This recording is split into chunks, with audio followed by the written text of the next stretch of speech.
बहुत स्वागत है आपका। आप देख रहे हो उत्तराखंड न्यूज। मैं हूं आपके साथ नेहा दुबे। चैत्र नवरात्रि की आज से शुरुआत हो गई है, जहां देश भर में माता रानी की पूजा अर्चना के लिए भक्तों की भीड़ जुटी हुई है। तो इसी कड़ी में हरिद्वार में भी माता रानी के मंदिरों में भक्तों की भीड़ उमड़ी हुई है। चैत्र नवरात्रि के पहले दिन मां शैलपुत्री की पूजा अर्चना की जाती है। मां शैलपुत्री शैलराज हिमालय पर्वत की पुत्री हैं, इसीलिए माता को शैलपुत्री कहा जाता है। पौराणिक कथाओं के अनुसार मां शैलपुत्री पिछले जन्म में भगवान शिव की पत्नी और दक्ष की पुत्री थी।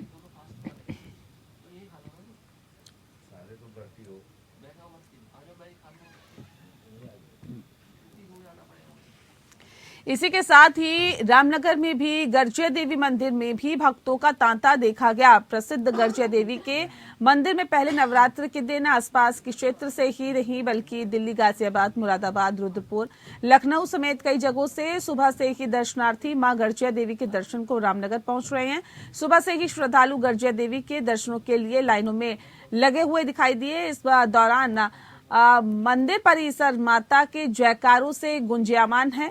वहीं मंदिर परिसर में 3 दिनों से लाइट न होने पर मंदिर के मुख्य पुजारी मनोज पांडे ने दुख जताया। उन्होंने कहा कि आज पहला नवरात्र है और मंदिर में लाइट तक नहीं है। जय माता दी जी। आज से सरदी नवरात्रि चालू है। हमारी चैत्र प्रतिपदा है, चैत्र शुक्ल पक्ष में ये आज नवरात्रि मनाई जाती है। आज पहला दिन है। प्रथम शैलपुत्री देवी माँ भगवती की आराधना की जाती है। आज जब तब ध्यान किया जाता है, माँ भगवती फल देती है। और अभी आज तो पहला दिन है और काफी संख्या में श्रद्धालु यहाँ पे आ रहे हैं और माँ भगवती की मनोकामना पूरी करती है। और इस नदी कौशिकी नदी के बीच में जो माँ भगवती बहुत ही दयालु, ममतामयी, करुणामयी यहाँ बैठी है और यहाँ बैठ के पहाड़ के ऊपर बैठ के सभी भक्तों को अपना आशीर्वाद देती है। और हमारा भी यहीं से ये सबको यही संदेश है, माँ भगवती की जितनी ज्यादा से ज्यादा संख्या में आए। और रुपेश वाले इस पूरी खबर पर ज्यादा जानकारी के साथ हमारे संवाददाता फोन लाइन पे जुड़ गए हैं। रुपेश, जानना चाहेंगे आपसे, क्योंकि चैत्र नवरात्रि का पहला दिन है, पहले दिन मां शैलपुत्री की पूजा अर्चना की जाती है और देवभूमि उत्तराखंड में भी जाहिर तौर पे पूजा अर्चना करने का एक अलग विधान है और बहुत ही बेहतर और बहुत ही सलीके से पूजा अर्चना की जाती है। मंदिरों में कितनी ज्यादा भीड़ इस वक्त दिखाई दे रही है? लेकिन यहाँ पर मनसा देवी, चंडी देवी मंदिर और माया देवी मंदिर और काली मंदिर जो माता के पीठ है, यहाँ पर सुबह से ही श्रद्धालुओं का तांता लगना शुरू हो गया है। हालांकि चैत्र नवरात्रि के लिए तैयारियां कल से ही यहाँ पर शुरू हो गई थी।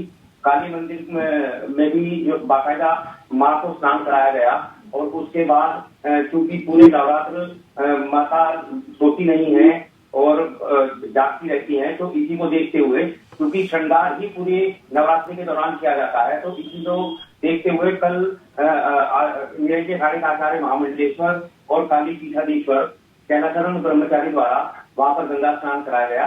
इसके साथ ही साथ मनसा देवी, चंडी देवी और माया देवी मंदिर, सुरेश्वरी देवी मंदिर पर भी कल से ही तैयारियां शुरू हो गई थी। आज सुबह से ही वहां पर भक्तों का तांता लगना शुरू हो गया है। लोग अपने अपने तरीके से यहाँ पर माता की पूजा अर्चना कर रहे हैं। लगातार 9 दिन तक नवरात्रि का पर्व चलेगा। तो फिलहाल यही जो लोग हैं वो माता की पूजा अर्चना कर देश की सुख शांति की कामना करते हैं, साथ ही साथ अपने परिजनों की सुख शांति के लिए यहाँ पर कामना करते हैं।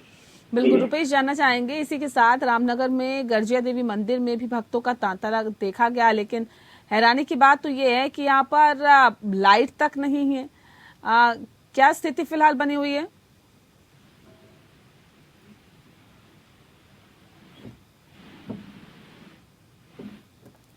रुपेश, आवाज मिल पा रही है आपको?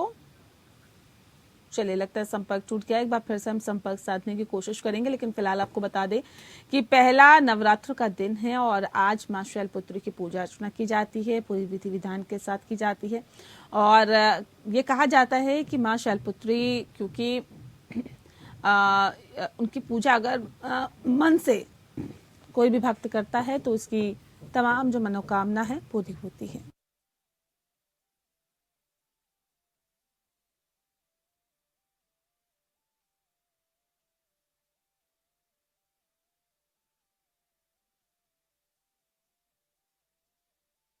कोई के मंदिरों में, इसी कड़ी में हरिद्वार में भी माता रानी के मंदिरों में भक्तों का तांता लगा हुआ है।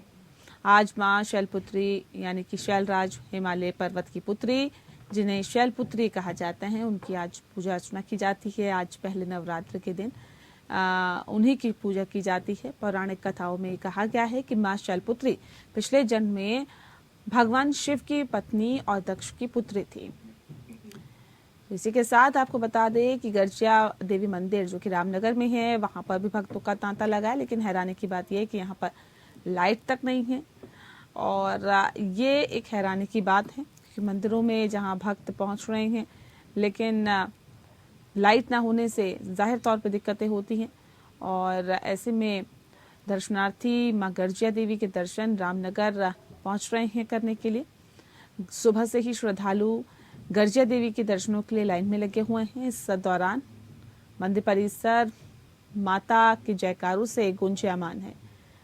मंदिर परिसर में 3 दिनों से लाइट न होने पर जाहिर तौर पर दिक्कतें जो है वो बढ़ रही है। मंदिर के मुख्य पुजारी ने यह भी बताया कि बेहद दुख की बात है कि 3 दिन से मंदिर में लाइट नहीं है, और आज पहला नवरात्र भी है। मंदिर में लाइट ना होने की वजह से दिक्कतें होती है और उतनी बेहतर व्यवस्था नहीं कर पाते जितनी की जानी चाहिए।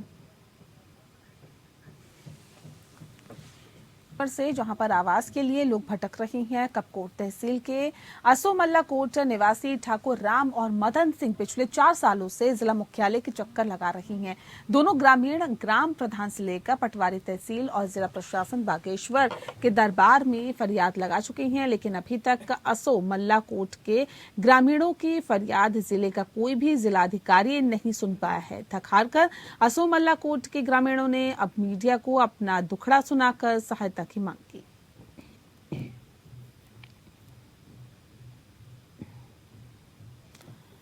तो आपको बता दें कि पिछले 4 सालों से ग्रामीण भटक रहे हैं, लेकिन उनकी सुनने वाला कोई नहीं। बागेश्वर से ये खबर है जहां पर आवास के लिए लोग परेशान हैं। कपकोट तहसील के असोमल्ला कोट निवासी ठाकुर राम और मदन सिंह पिछले 4 सालों से जिला मुख्यालय के चक्कर काट रहे हैं। दोनों ग्रामीण ग्राम प्रधान से लेकर पटवारी तहसील और जिला प्रशासन बागेश्वर के दरबार में फरियाद लगा चुके हैं, लेकिन अभी तक असोमल्ला कोट के ग्रामीणों की फरियाद जिले का कोई भी अधिकारी नहीं सुन पाया है। थक हार कर असोमल्ला कोट के ग्रामीणों ने अब मीडिया को अपना दुखड़ा सुनाकर सहायता की मांग की है।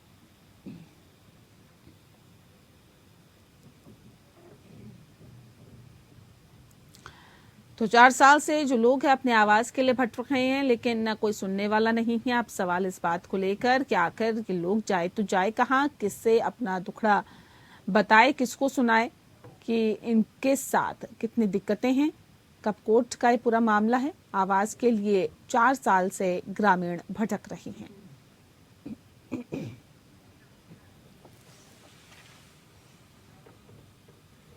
झूला देवी से चौबटिया मुख्य मोटर मार्ग और चौबटिया नागपानी मोटर मार्ग को स्थानीय जनता के लिए सेना की 27 पंजाब रेजिमेंट ने बंद कर दिया, जिसको लेकर स्थानीय जनता में फिर आपको बता दें कि सेना को लेकर काफी ज्यादा आक्रोश है। और विगत 6 महीने से सेना द्वारा आम नागरिकों और ग्रामीणों के लिए ये मोटर मार्ग बंद किया गया, जिसे लेकर तहसील सभागार में स्थानीय जनप्रतिनिधियों, सैन्य अधिकारी और जिला प्रशासन के साथ एक बैठक की गई। बैठक में क्षेत्रीय विधायक डॉक्टर प्रमोद नैनवाल को सेना द्वारा सड़क को आम नागरिकों के लिए बंद किया जाना दुर्भाग्यपूर्ण बताया। क्षेत्रीय विधायक डॉक्टर प्रमोद नैनवाल ने बताया कि पिछले 6 महीने से चौबटिया, घिंगारी, भड़गांव और आसपास के गांव में जाने के लिए आर्मी द्वारा बैरियर लगाकर ग्रामीण जनता से पहचान पत्र मांगे जा रहे हैं, जिससे कि लोगों में काफी ज्यादा आक्रोश है।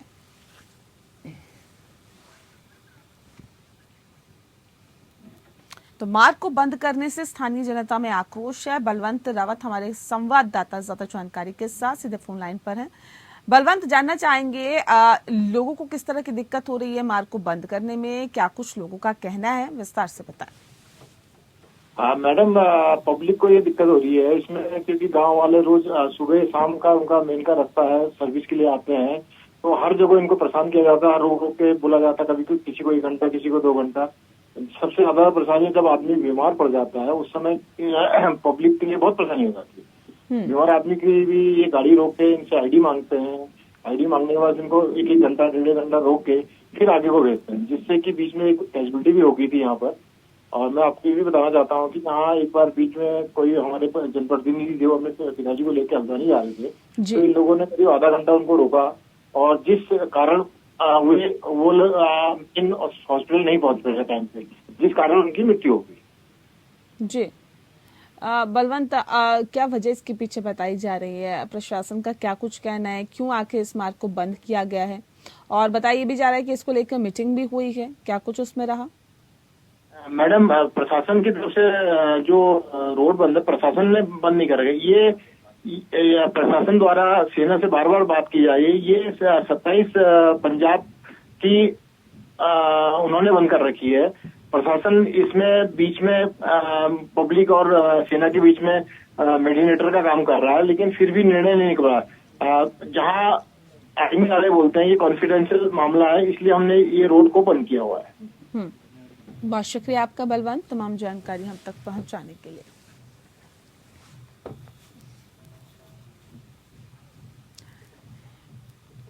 वहीं महाराष्ट्र के पूर्व राज्यपाल भगत सिंह कोश्यारी एक बार फिर अपने विवादित बयानों से सुर्खियों में है। दरअसल भगत सिंह कोश्यारी ने पिछले दिनों अपने गृह बागेश्वर में प्रेस वार्ता में जंगली जानवरों से निजात दिलाने के सवाल पर कहा था कि बंदर आता है तो कंटर बजाओ। इस प्रकार के विवादित बयान से सोशल मीडिया में भगत सिंह कोश्यारी के खूब मीम्स बनाए जा रहे हैं। बता दें आपको कि जिस पर चुटकी लेते हुए कपकोट तहसील के भराड़े निवासी आनंद सिंह कपकोटी ने भगत सिंह कोश्यारी पर तंज कसते हुए कहा है कि इसी प्रकार की बयानबाजी से महाराष्ट्र से भगत सिंह कोश्यारी को भगाया गया। जनता की समस्याओं से इनका कोई लेना देना नहीं है। बिना सर पैर की बात कर गए भगत सिंह कोश्यारी लंबे समय से पहाड़ियों को बेवकूफ बनाने का काम कर रहे हैं। 4 साल पहले भगत सिंह कोश्यारी जब महाराष्ट्र जा रहा था राज्यपाल बनने के लिए, तब भगत सिंह कोश्यारी कपकोट आया था। उमेश के होटल में, ओंकार होटल में पुलिसों की भीड़ थी रोड में। मैंने कहा भाई क्यों खड़े हो, क्यों भीड़ लगाई है, भगत आया है। तो उस समय भगत सिंह कोश्यारी मैंने कहा भाई साहब आपने इस स्थिति का अच्छा काम किया जो सारे खंडहर बना दिए। हाँ, तुम जो है अच्छा काम करे तुम्हारा कल्याण होता, तुम शिव के जा रहे हो। मैं आनंद हूँ, सबके ऊपर फूल बरसा के अकेला चलना, जय जयकार कहते हैं। तुमने क्या पाया? तेरी चकोड़िए में होटल। आज महाराष्ट्र से भी उसको भगाया गया क्योंकि जनहित की बातें नहीं करता था, समझदारी करने में लगे रहा। तो आज कहता मैं भाजपा को छोड़ दिया है। सुशीला तिवारी हॉस्पिटल के बाद अब हल्द्वानी में स्थित स्वामी राम कैंसर हॉस्पिटल में आने वाले मरीजों को निःशुल्क दवा वितरित की जाएगी। बता दें कि स्वास्थ्य मंत्री धन सिंह रावत की पहल के बाद कुमाऊं के 2 सबसे बड़े हॉस्पिटल में ओपीडी में आने वाले मरीजों को निःशुल्क दवा दी जाएगी। इससे पहले हॉस्पिटल में भर्ती कैंसर मरीजों को ही निःशुल्क दवा दी जा रही थी। कैंसर हॉस्पिटल के विभाग अध्यक्ष डॉक्टर के.सी. पांडे ने बताया है कि स्वास्थ्य विभाग द्वारा कैंसर मरीजों के लिए महत्वपूर्ण योजना शुरू की गई है। दूर दराज से आने वाले मरीजों को लाभ मिलेगा और उनका खर्च भी कम होगा। उन्होंने बताया कि पहले हॉस्पिटल में भर्ती मरीजों को निःशुल्क दवा मिलती थी, लेकिन अब ओपीडी के मरीजों को भी निःशुल्क दवा मिलेगी। उन्होंने ये भी बताया कि रोजाना 40 से 50 मरीज परामर्श के लिए पहुंचते हैं। वहीं मरीजों के साथ आए तीमारदारों ने बताया है कि निःशुल्क दवा मिलने से मरीजों को आर्थिक और मानसिक रूप से राहत मिलेगी। पहाड़ से आने वाले लोगों का भी खर्चा कम होगा।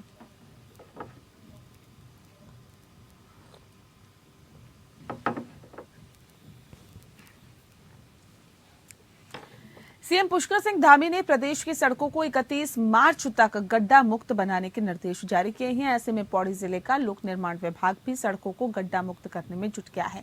जिलाधिकारी पौड़ी आशीष चौहान ने लोक निर्माण विभाग से खस्ताहाल सड़कों की जानकारी जुटाई है, जिसमें लोक निर्माण विभाग ने बताया है कि जिले की कुल सड़कें 480 किलोमीटर की है, जिसमें से अब भी 137 किलोमीटर की सड़क की हालत को लोक निर्माण द्वारा सुधारा जाना अभी बाकी है।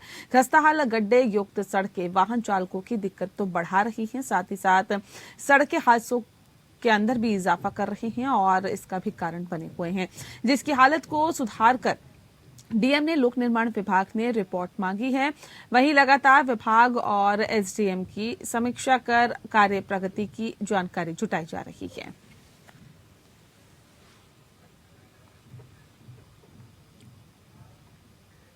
और चलिए इसी के साथ फिलहाल इस बुलेटिन में इतना ही। नमस्कार।